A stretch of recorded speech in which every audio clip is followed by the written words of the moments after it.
Class 10th की science की class है। क्लास 10th के अंतर्गत हमारी जो चर्चा आपके साथ होगी क्लास 10 और इसके अंतर्गत हम साइंस में केमिस्ट्री पोर्शन के जिस चैप्टर पर हम चर्चा करेंगे वो हमारा चैप्टर है कार्बन एंड इट्स कंपाउंड्स। हम यहां पर कुछ कंपाउंड्स लिख रहे हैं, जैसे एक कंपाउंड हम लिख रहे हैं CH4 CH3OH CH3CHO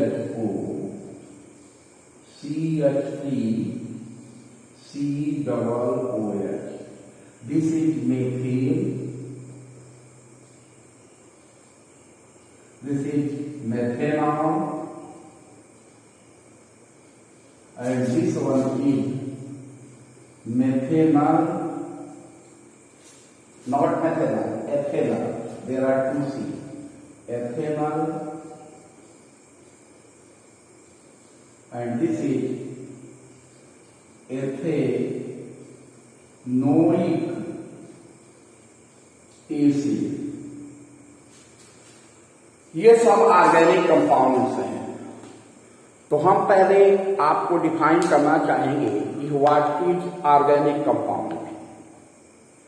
organic compound किसे कहते हैं, तो आप ऐसे समझें कि when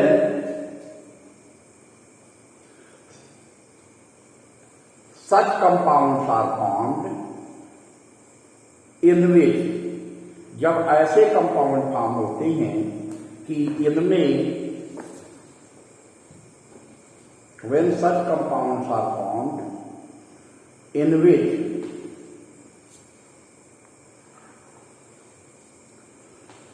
carbon is essentially present, जिसमें कार्बन एसेंशियली प्रेजेंट होता है, और कार्बन के अलावा ध्यान रखिएगा carbon is essentially present, carbon को आवश्यक रूप से होगा, और कार्बन के अलावा जो अदर एलिमेंट्स होंगे वो हाइड्रोजन हो सकता है, नाइट्रोजन हो सकती है, और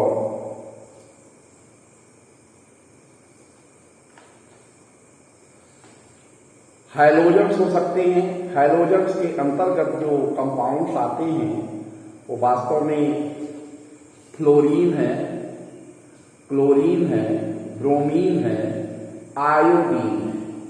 ये चारों चीजें उसमें हो सकती हैं। कार्बन हो सकता है, हाइड्रोजन हो सकता है, Cl हो सकता है, Br हो सकता है, आयोडीन हो सकती है, और क्लोरीन हो सकती है, या सल्फर भी हो सकता है, ऑक्सीजन भी एग्जिस्ट कर सकता है, और नाइट्रोजन भी। तब हम उन्हें ऑर्गेनिक कंपाउंड कहते हैं। वास्तव में ऑर्गेनिक कंपाउंड्स का मतलब होता है carbon and its compound, carbon और उसके कंपाउंड। इसके अंतर्गत कार्बन और उसके कंपाउंड्स आते हैं। कार्बन की यूनिक प्रॉपर्टी होती है जिसकी वजह से इसके जो कंपाउंड्स हैं अदर एलिमेंट से बहुत ज्यादा हैं। They are too more in comparison of compounds of other elements. तो अगर हम डिफाइन करते हैं कार्बन के कंपाउंड्स को, तो जो सिंपल सी डिफिनीशन हमारे जेहन में आती है, कॉन्सेप्ट जो डिफिनीशन इसके कॉन्सेप्ट को क्लियर करती है, तो हम इस तरीके से कह सकते हैं कि organic compounds are such compounds whose main sources are animals and plant product. ऐसे कंपाउंड जिनके मेन सोर्सेस एनिमल और प्लांट प्रोडक्ट होते हैं उन्हें ऑर्गेनिक कंपाउंड कहा जाता है। ध्यान दीजिएगा, सच compounds whose main sources are animals and plant products are known as organic compounds। उन्हें ऑर्गेनिक कंपाउंड की कैटेगरी में रखा गया है, जो हमें प्लांट से मिलते हैं, प्लांट प्रोडक्ट से मिलते हैं या एनिमल प्रोडक्ट से मिलते हैं।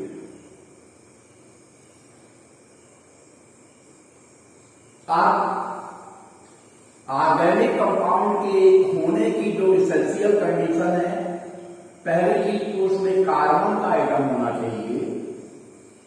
कार्बन के अलावा जो एलिमेंट्स हो सकते हैं, अभी बताया था हमने, फिर से एक बार रिवाइज कर देते हैं। कार्बन के अलावा जो एटम्स हो सकते हैं वो हाइड्रोजन के हो सकते हैं, ऑक्सीजन के हो सकते हैं, क्लोरीन हो सकता है, ब्रोमीन हो सकता है, आयोडीन हो सकता है, नाइट्रोजन हो सकती है, फ्लोरीन हो सकती है, सल्फर हो सकता है। इसके अलावा दूसरे एलिमेंट्स ऑर्गेनिक कंपाउंड में नहीं आते। अब इसके एग्जाम्पल के तौर पे हमने बोर्ड में कई एग्जाम्पल यहां लिखे हैं। जैसे देखिए, पहला हमने लिखा है CH4, इसमें कार्बन है और हाइड्रोजन है। ये मेथेन का फार्मूला है, इट इज ऑर्गेनिक कंपाउंड। शर्त को पूरी कर रहा है क्योंकि इसमें कार्बन है और हाइड्रोजन है। सेकंड देखिए लिखा हुआ है मेथेनॉल, फार्मूला इंपॉर्टेंट है, इसलिए ध्यान रखिएगा। मेथेनॉल का जो फार्मूला लिखा हुआ है वो CH3OH है। इसमें कार्बन है, हाइड्रोजन है और ऑक्सीजन के एटम है। ये भी उस कंडीशंस को फुलफिल कर रहा है जो अभी हमने कंडीशंस बताई है कि ऑर्गेनिक कंपाउंड होने के लिए जो सबसे अहम शर्त है वो क्या है। फिर नेक्स्ट कंपाउंड देखिए, एथेनॉल लिखा हुआ है, CH3CHO, एथेनॉल यानी एल्डिहाइड है ये। तो इसलिए भी शर्त को पूरी कर रहा है, कार्बन है, हाइड्रोजन है और ऑक्सीजन है। अगले पॉइंट पे जाइए।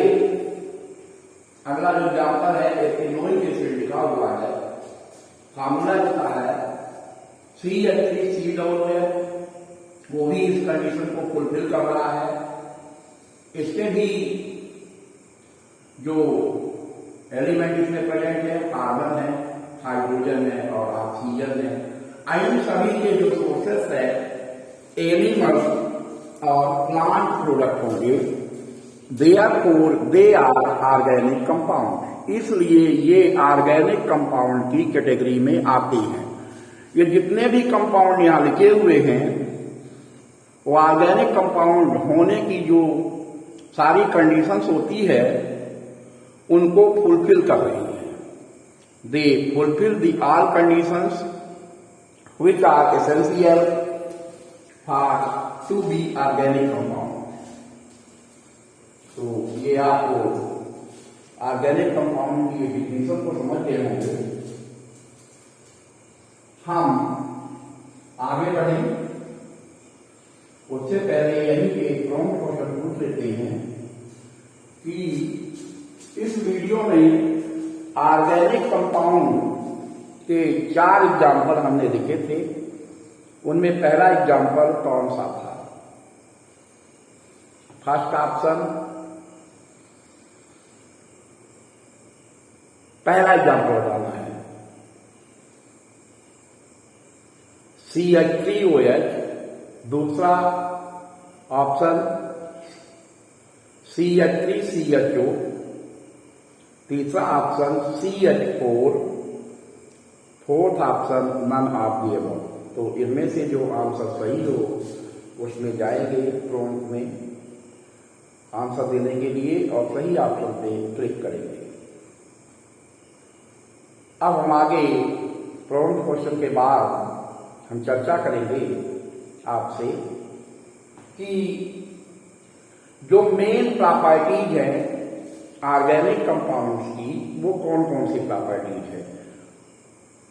तो पहला पॉइंट ये है, the main sources of organic compound are The main sources of organic compounds are plant and animals. Second point, these compounds are consisted of carbon, hydrogen, nitrogen, halogens, oxygen or sulfur. All organic compounds are covalent compounds. जितने भी organic compounds हैं सब covalent compounds हैं, because their formation is possible due to covalent bonding. जितने भी compound हैं सारे organic compounds covalent compounds होते हैं, क्योंकि इनका जो फॉर्मेशन है कोवैलेंट बॉन्डिंग से होता है. Their formation is possible due to covalent bonding. जो भी ऑर्गेनिक कंपाउंड है जब इनका फॉर्मेशन होता है तो वो कोवैलेंट कंपाउंड से होता है. सारे कंपाउंड्स कोवैलेंट कंपाउंड्स होते हैं. हम जानते हैं कि maximum covalent compounds are insoluble in water. अधिकतर जो कोवैलेंट कंपाउंड्स होते हैं वो वाटर में इनसॉल्युबल होते हैं. इसीलिए इन कंपाउंड्स के लिए भी यही रूल लगेगा. These compounds are generally insoluble in water but completely soluble in organic solvents as petrol, benzene, ether, alcohol, carbon disulphide. इन कंपाउंड्स में ये सॉल्युबल होंगे लेकिन वाटर में इनसॉल्युबल होंगे. Chemical reaction of organic compound is molecular chemical reaction. Organic compound का जो chemical reaction होता है वो मॉलिक्यूलर केमिकल रिएक्शन है. Because in these reaction participating species, क्योंकि इन रिएक्शन में जो पार्टिसिपेटिंग स्पीसीज है वे मॉलिक्यूल्स होते हैं. तो हम ये कह सकते हैं chemical reaction of these compounds is molecular chemical reaction. अब we know that molecular chemical reaction are slow chemical reaction. In other words we can say that chemical reaction of organic compounds is slow. अगले point पे हम जाते हैं. Melting point and boiling point of these compounds is generally low. Organic compounds के melting point और boiling point जो होते हैं जनरली लेस होते हैं. इनके मेल्टिंग पॉइंट और बॉइलिंग पॉइंट हाई नहीं होती हैं because they are covalent compound. तो ये सारी प्रॉपर्टी ऑर्गेनिक कंपाउंड्स की थी. अभी जो हमने चर्चा की है आपके साथ, इस चैप्टर के अंतर्गत आगे जब हम मिलेंगे तो इस चैप्टर में कार्बन एंड इट कंपाउंड के अंतर्गत जिन चीजों के बारे में हमें और जानकारी लेनी है वो होमोलोगस सीरीज है और हाइड्रोकार्बन्स है. इन सब के बारे में अगले वीडियो में हम आपको जानकारी देंगे.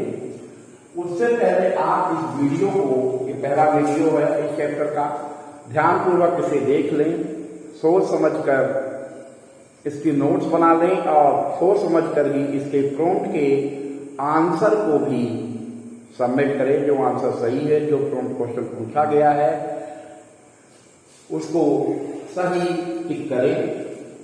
हम अगले वीडियो में नई चीजों के साथ आपको मिलेंगे. इसका ध्यान रखें कि आगे की जो स्टडी है ये पहले के वीडियोज पे बेस्ड है, इसलिए वीडियो को देखना कंपलसरी है। धन्यवाद।